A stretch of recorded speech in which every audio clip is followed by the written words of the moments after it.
Hi and welcome to another weaving video. It's been quite a long time. I have moved houses, so this is a new pink wall. If you follow my Swedish channel, where I have a knitting and weaving podcast together with my friend Hannah, you will recognize this pink wall.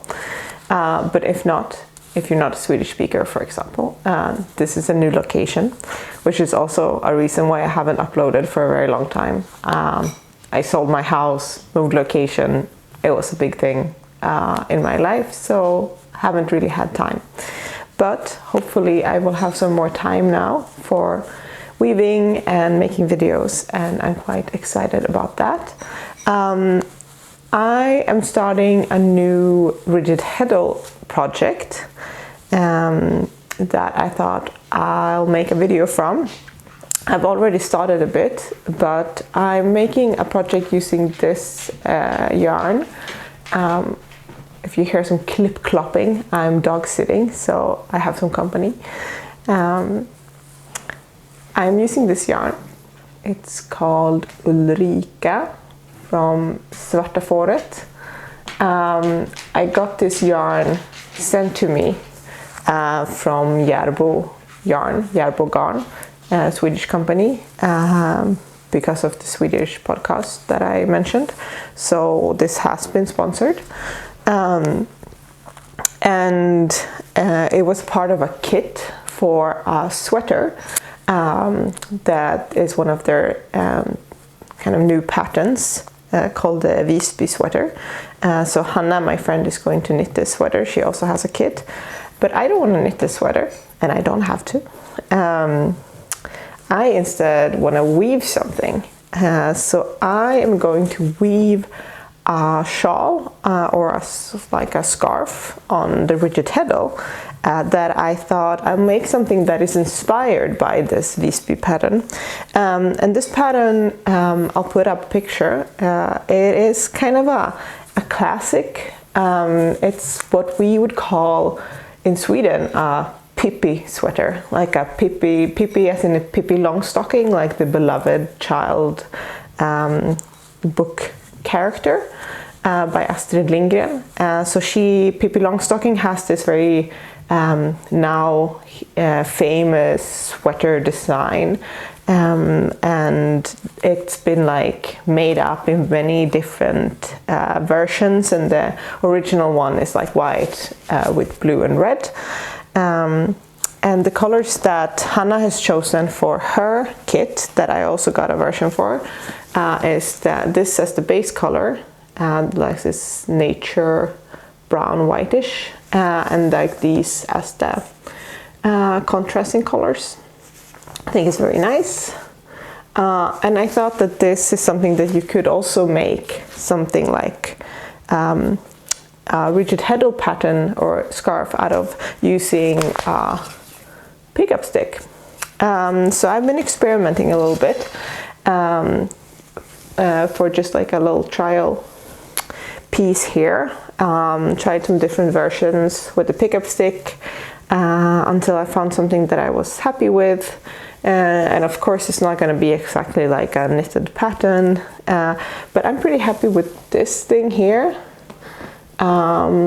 So this is what I'm gonna do. So I'm gonna do the base in just plain weave, and then I'm gonna do pickup, and I'm not gonna do it throughout the shawl. I think it's just gonna look nicer with the plain weave and then just pattern in the edges. Also, I don't really feel like working pickup sticks throughout a whole scarf. I know people do that. I would then just rather use my multi-shop loom personally, but I'm gonna do that first for the brown, and then some space, and then the red, and then the brown again, to kind of mimic the what's going on in the sweater. So that's the plan. And I didn't get quite a balanced weave in my trial piece here, so I'm gonna have to make sure to keep my bead pretty loose when I do this. So I don't think I'm gonna make any adjustments otherwise. I used a 7.5 inch heddle or a 3010 if you have that type of size. This yarn is, let me see, it should be mentioned also, it's pure wool. It's quite bouncy, so that will be interesting as well. It's 50 grams, is 100 meter. So yeah, I use a 7.5. So I will just try to think about my beat, keep it nice and loose, and we'll see. It's fine if it's not completely 100% balanced. It feels fine, but it could definitely be looser. And then I tried some different things with the fringes here. I think I might make them like nice and chunky 6 of 6s, because the number I have warped, because I've already warped it, is divisible, but was divisible by 3, so obviously divisible, I think it's divisible by 6 as well, so it should be fine. But I will show you, I have already warped, but I haven't tied it. I have prepared the warp, and I went for indirect warping for this one. So I prepared pre-prepared the warp instead of doing it like the kind of traditional rigid heddle loom way, just warping it directly onto the loom, which is direct warping. I prepared the warp on my warping mill, which I think it's nice. I enjoy doing that when I have several balls of this, like several balls, and not warping from just one skein, because it's quite quick. I can just take 3, in this case 3 strands, and just like warp 3 strands at a time and make a cross with 3 strands. So I just have to tie it. But I will give you all the specs with like how much yarn I've used, and number of threads and stuff like that, and evaluation of how it went and the results at the end of the video. So now I guess let's get weaving.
My scarf is done, and I have also moved from my really noisy leather chair over to my equally noisy couch.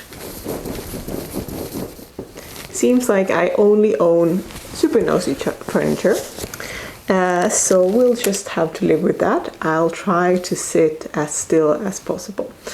So welcome to my couch and also to my new scarf. So this is the result of my rigid heddle loom pickup stick adventure. Yeah, I think it turned out pretty well. I'm quite pleased with the pattern. It was an experiment. I haven't worked a lot at all with pickup sticks. I think I tried it out a little bit a few years ago, and actually it was quite fun. I really enjoyed it, so I'm gonna stop being such a pickup stick hater for now, from this point. I'm back on the pickup stick train for sure. But yeah, I'll take it off. So this is kind of an experiment, and I see this as like a prototype scarf, because I do think that I want to make kind of a different version. But as I mentioned in the beginning, this is the idea of this was to make something inspired by this classic Visby sweater, or the classic Pippi Långstrump sweater, Pippi Långstrump in Swedish, and that's now out as the Visby sweater from the like current Järbo collection, the Swedish yarn company, and I got this yarn from Järbo, and this is the pattern that I made, and I made it a bit thicker on this side. So I have basically I made a pattern in the end and in this end, but you can see that the pattern is actually thinner here than here, because I also saw it as an experiment to see kind of what I like. So you can see them here. It's basically side by side. And I do think that while this might be more reminiscent of the sweater, so if you want to do something that's like, oh, this is actually more similar to a sweater, I do like the chunkiness and kind of more geometric. Geometric is not the word that I'm looking for.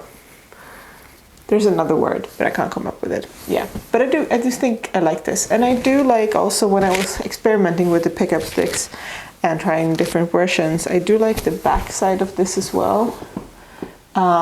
It has these floats. And I'm wondering a little bit about whether the floats are a little bit too long on this version.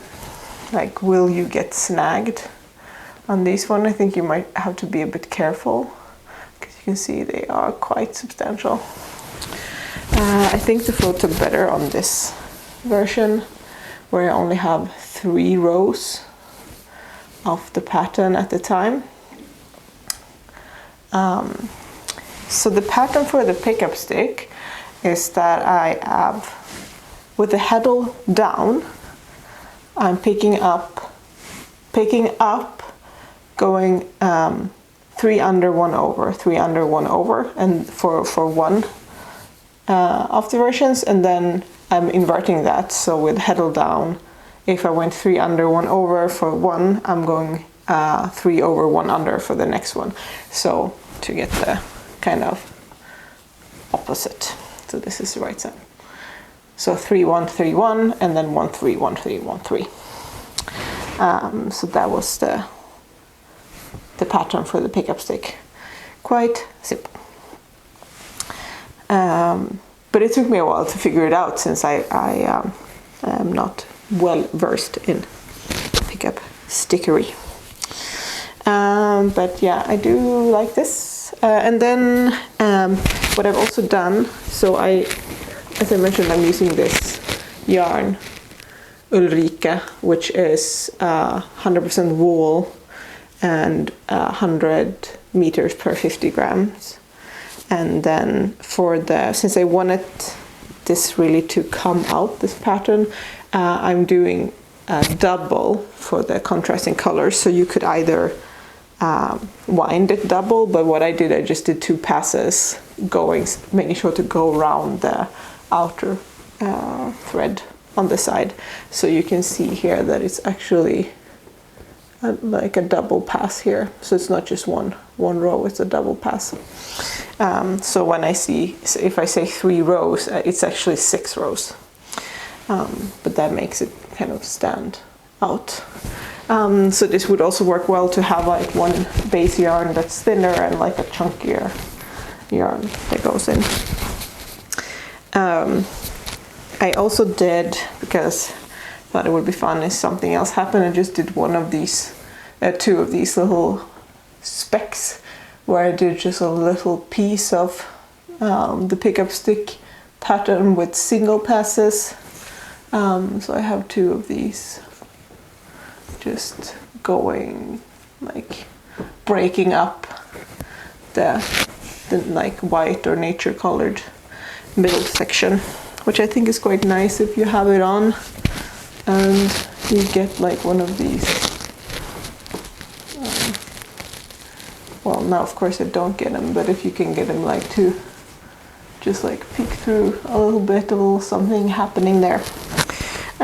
So I think that was nice. I could have maybe done more, but I didn't want it to have like a really like speckled thing. I just wanted it to be just a little something happening. The yarn is nice. It's like nothing special. It's like really a robust. It's not like very scratchy, but it's not the softest thing.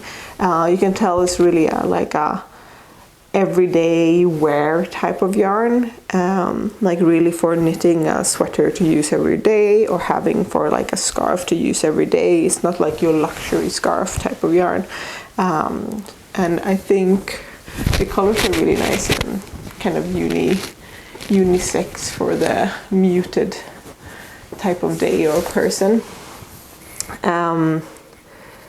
I had a couple of those like floaty skips that I had missed, like a few of them, so I think maybe I'll cut them because it is a little bit bouncier being a knitting yarn. But I mean, you could substitute this for anything that is about 200 meters per 100 gram, and it would be great.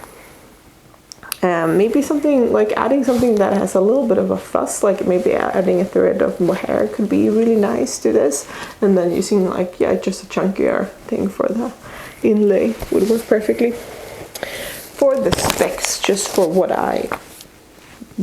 did I do? How much did I use of everything?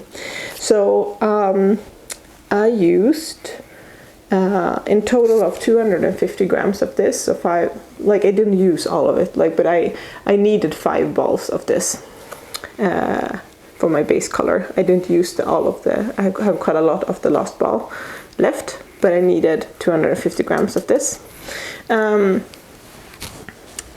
I also used less than 20 grams of each of my contrasting colors.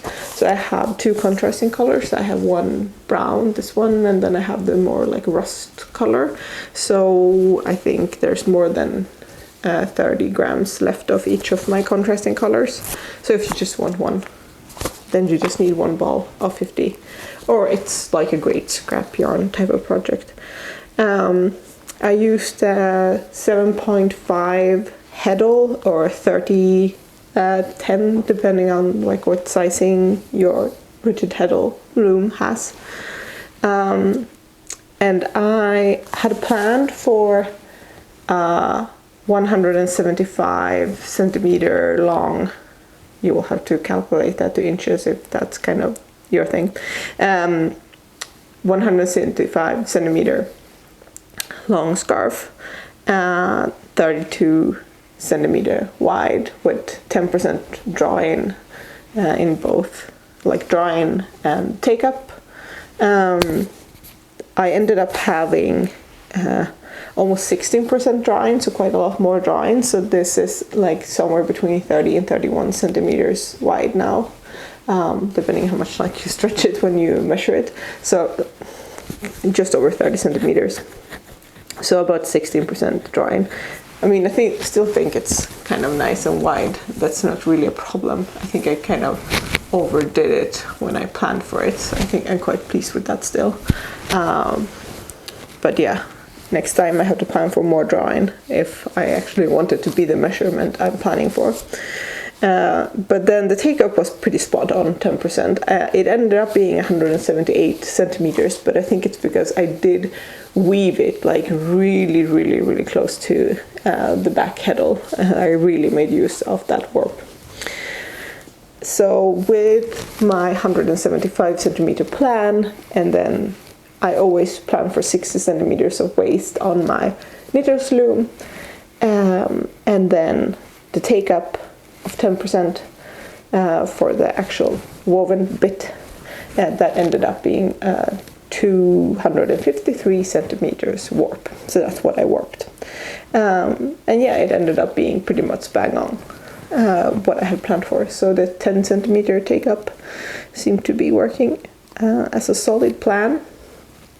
I'm looking down on my notes. That's like I don't like, my memory is not that great, so that's why I keep looking down.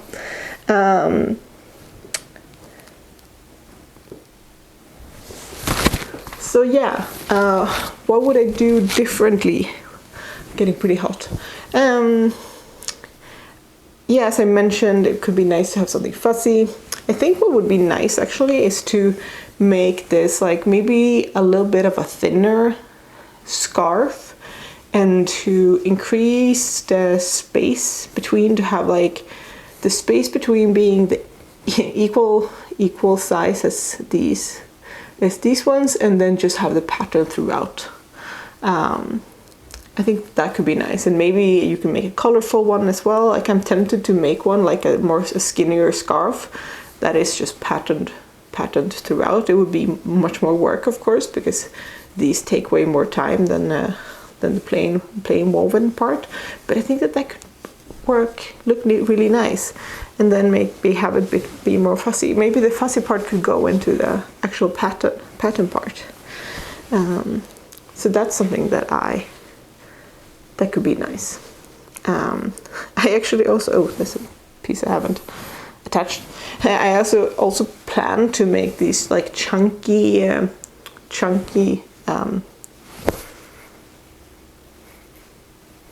one eternity later. Fringes. I plan to make these chunky fringes. Is it called fringes? This one, to twist them. So in the first edge, when I did the edge, the stitching, I had planned for them to be 6 and 6, so like have these nice chunky fringes. It doesn't feel right. Anyway, you know what I mean. But then I had forgotten that plan by the time I came to the end of my scarf, and did my kind of normal. Now I don't remember what the edge stitching is called either. What's going on with me? Yeah, anyway, I only stitched them 4 and 4 here. So if I would have twisted my fringe, I would have had unequal fringes, and that wouldn't have been very nice looking. I think it would have been nice with like twisted fringe, but then I would have wanted them to be the same size, and I'd already cut everything off, so just untwisted it is, and I think that looks fine. considering also, I feel like this was like a learning project, an experiment project, and I think that this is something that I will also use to kind of bring with me to workshops and stuff like that, to show what you can do with a pickup stick, especially since like adding these little bits like shows that you can do it all the way over the edge, or just like a little piece in the middle as a little flavor. So yeah, also it says like everywhere, if you Google like how long should I make my scarf, that you should make it like about how tall you are or something like that, maybe a little bit taller. Like I'm 170 centimeters and this one is 178. I still feel like it could have been a little bit longer, honestly. Maybe I'm just a fan of long scarves. But I like this one. I think I could get some wear out of it, and I think I have a brown one. Like honestly, I think I'm more of a colorful person otherwise in the way that I'm dressing, but it could be nice to have something neutral also, maybe. Yeah, I think that was it. If I have forgotten anything, any details or anything you're wondering about, or if you have any tips, something that I should think about, just leave a comment, and I'll see you in the next one. Bye bye.